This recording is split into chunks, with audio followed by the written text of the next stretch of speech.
Hello, hello, beautiful people. TGIF in my world. Happy March 26th.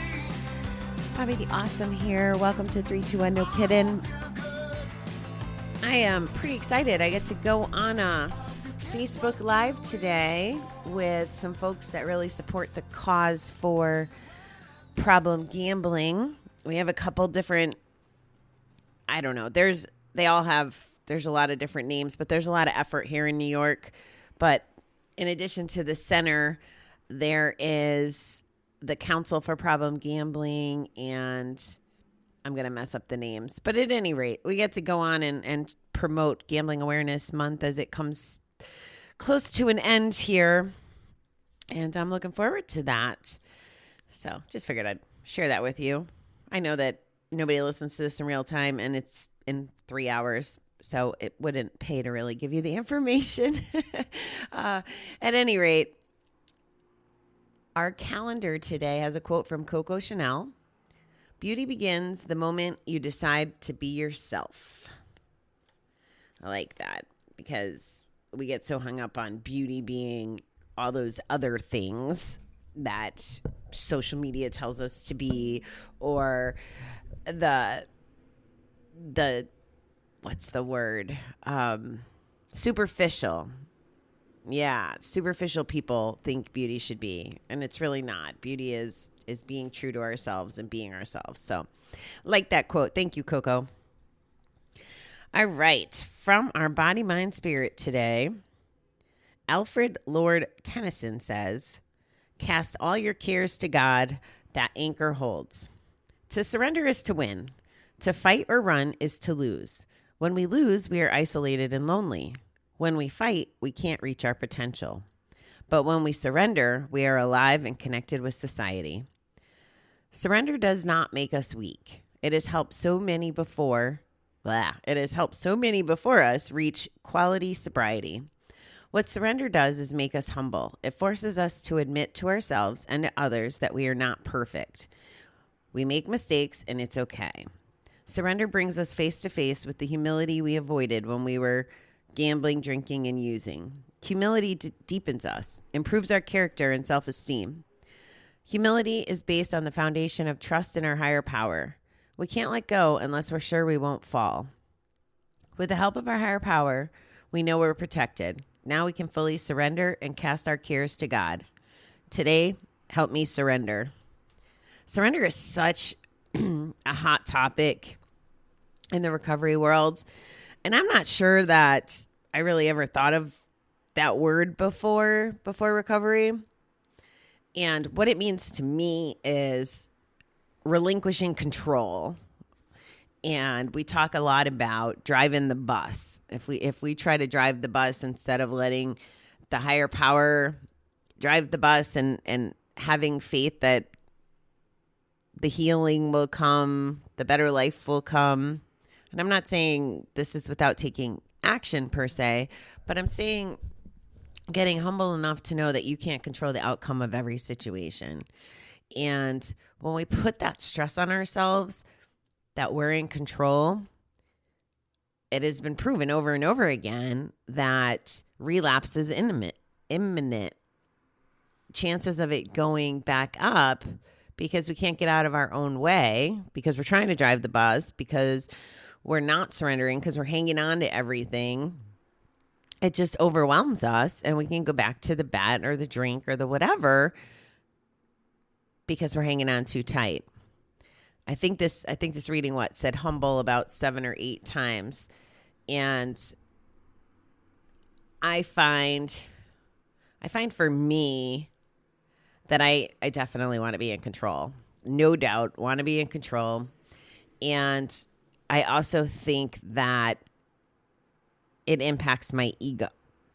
Or my ego impacts me wanting to be in control, right? Because I want to be in charge of my life, and I want to be in charge of the results. And this is not an easy thing for most addicts to accomplish because it involves relinquishing control. And control can be part of the disease for many people. And I think what the reading's trying to tell us is that doesn't serve us, and that we have to turn our stuff over and have that faith and have that trust. And let's think about surrender. I think I used resentment in a weight analogy this week. So let's think of all of our problems that we're trying to control and that we're not turning over.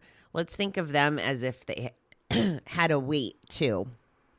So let's pretend we're trying to go through some life, and because we're carrying everything, let's put a 50-pound weight on it, and we're carrying that stuff and we're going through life. We're not going through life as fast or as well or as strong as our frame could be if it didn't have that 50 pounds on it.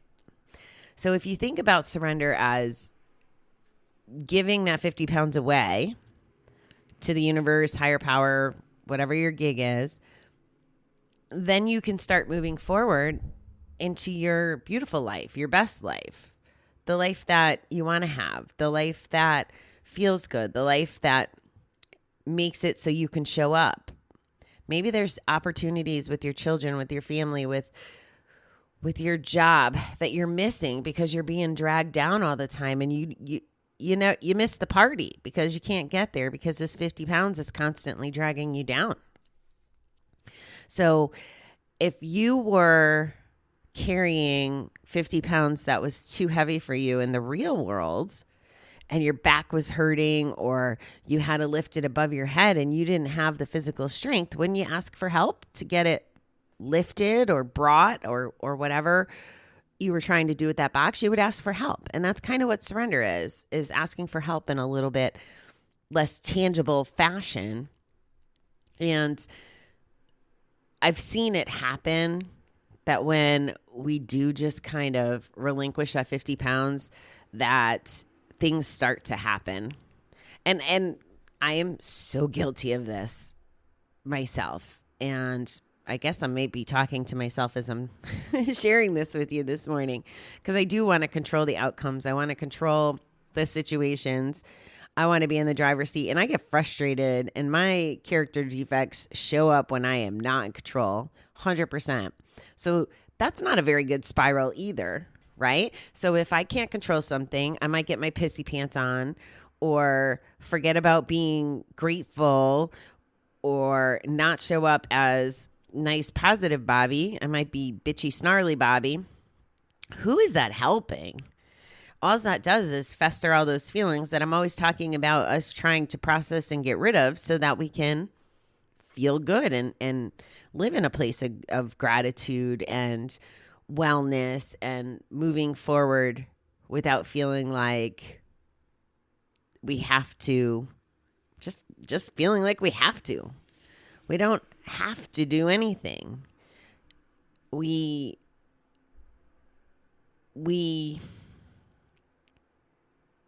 can experience the relief and the enjoyment and the seeing the light at the end of the tunnel much better if we relinquish that control, because it just clogs us up, or at least it clogs me up. That'll be what I focus on. And I'm trying to think of a good example. Maybe it has to do with, wow. I'm thinking, I'm sorry. I'm stalling a second here because I can't think of a good example of things I like to control. Well, I used to like to control things at my job that were out of my control. And what it would do was it would get me, like I said, pissed off if I didn't get my way. And I'll use my job as a comparison to life. So I'd get upset that I didn't get my own way. Then my emotions would be on my sleeve, because that's a good place where I wear them all the time. So people would see that I was pissy or not positive, which would then diminish credibility or people wanting to have my feedback or my input, right? Because if I'm difficult to work with, they don't want to hear from me, which then lessens my control in the situation. And it becomes this spiral of all those things that I thought I could have made a difference on weren't happening.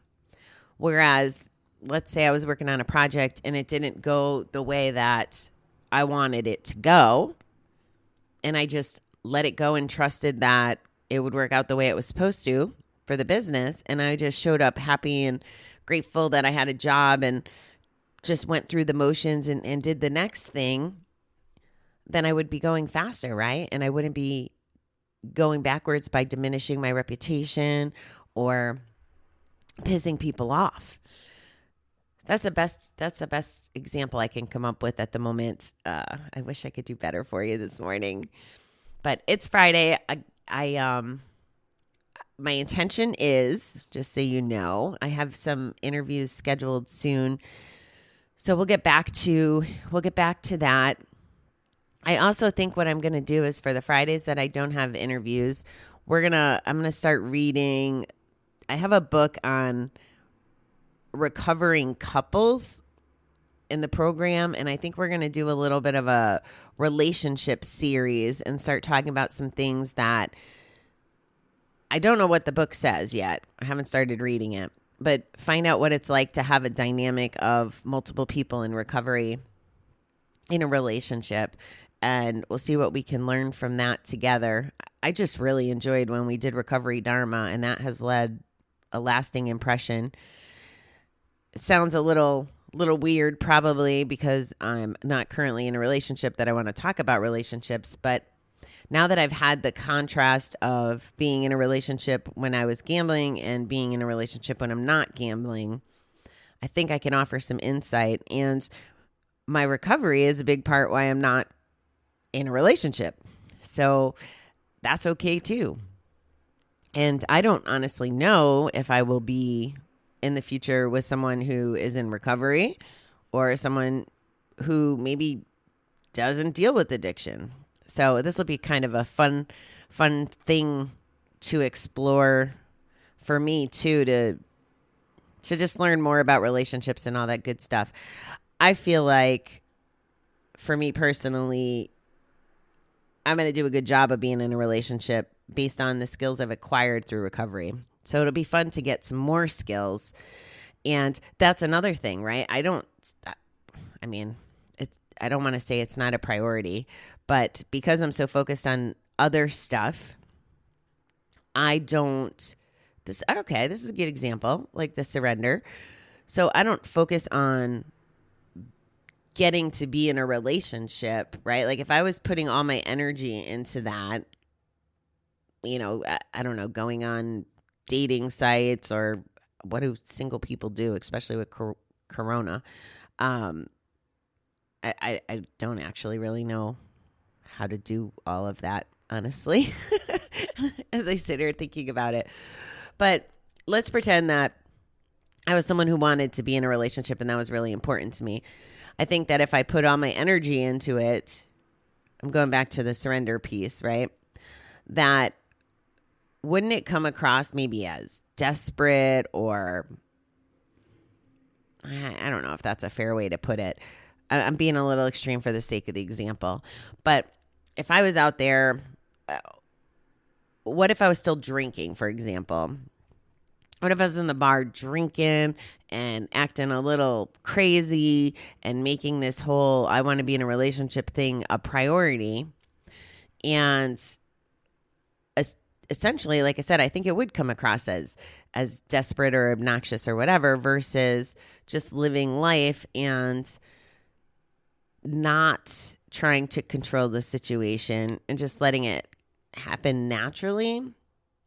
I think that the results would be much better. Instead of ending up with some crazy person from the bar, I would probably find the right person at the right time. Like, that's what I choose to believe. Somebody asked me, like, it was last fall, says, like, are you gonna, like, what would happen if the old guy showed up or whatever? And I'm like, listen, the universe is preparing the perfect guy for me at the perfect time. Like, it'll happen when it happens. And that's what I believe. Like, I could not put the amount of energy needed to be in a relationship really well right now because my attention is on everything else. So I'm surrendering that part of my life, I guess. I don't know if that makes sense. I feel like I'm talking in circles a little bit, but hopefully you follow what I'm saying. Give it up. Whatever the thing is, give up the control. Get humble. Realize that you don't need to carry that 50-pound weight. It's okay to ask for help. It's okay to relinquish it. It's okay to move forward in life and focus on you and do the things you need to do. That's the happy perspective I'm going to leave us on. All right, beautiful people. I hope you have a great weekend, and I will chat with you tomorrow.